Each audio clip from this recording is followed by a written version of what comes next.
Hello friends, welcome to home made blogs channel. ఈరోజు curry వచ్చేసి masala vada curry. ఎలా తయారు చేసుకోవాలో చూద్దాం రండి. ముందుగా కర్రీ కావాల్సిన ఐటమ్స్: ఆనియన్స్, ఆయిల్, మిర్చి, అల్లం పేస్ట్, కొత్తిమీర, కరివేపాకు, గరం మసాలా, ధనియాల పొడి, ఆవాలు, జీలకర్ర, కారం, పసుపు, ఉప్పు, ఎండుమిర్చి అండ్ ఫైనల్గా మసాలా వడలు. ముందుగా గ్యాస్ స్టవ్ ఆన్ చేసుకోవాలి. పెనం బాగా హీట్ అవ్వగానే 3 లేదా 4 టీ స్పూన్ల ఆయిల్ వేసుకోవాలి.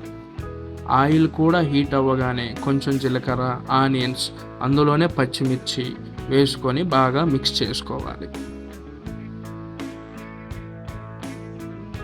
ఇందులో 2 లేదా 3 మిర్చి, ఎండుమిర్చి అండి, అలాగే కరివేపాకు కూడా వేసుకొని మిక్స్ చేసుకోవాలి. ఇలా మిక్స్ అయిన వెంటనే ముందుగా దంచినటువంటి అల్లం పేస్ట్ ఇందులోనే వేసుకోవాలి. దాంతోపాటు కొంచెం సాల్ట్, అదే ముందుగా కట్ చేసి పక్కన పెట్టుకున్నటువంటి టమోటా ముక్కలు కూడా 1 కప్ వేసుకొని ఒక 10 నిమిషాల పాటు వెయిట్ చేయాలి.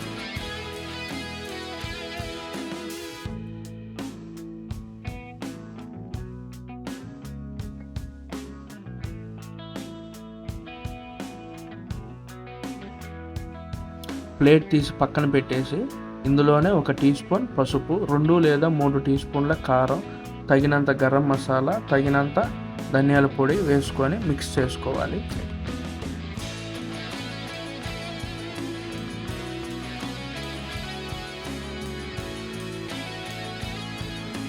ఇలా మిక్స్ చేసుకున్న వెంటనే ముందుగా నానబెట్టినటువంటి చింతపండు రసం 1 కప్పు దీంట్లోనే పోసుకోవాలి. చింతపండు రసంతో పాటు 1 కప్పు వాటర్ కూడా వేసుకుంటే కర్రీ చాలా బాగుంటుంది. పైన ప్లేట్ తీసి చూద్దాం. ఆహా, కర్రీ అయితే చాలా బాగా మరిగిందండి. ఇందులో పక్కన పెట్టుకున్నటువంటి మసాలా వడలు కూడా వేసుకుందాము. లాస్ట్ అండ్ ఫైనల్గా ఒక 10 నుంచి 15 నిమిషాల పాటు వెయిట్ చేస్తే కర్రీ అనేది రెడీ అవుతుంది.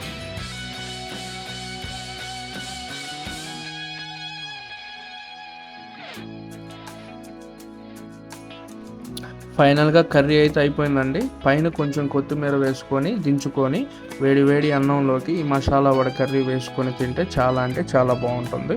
మీరు కూడా ఒకసారి ఇంట్లో ట్రై చేయండి. ఇలానే చాలా టేస్టీగా కూడా ఉంటుంది.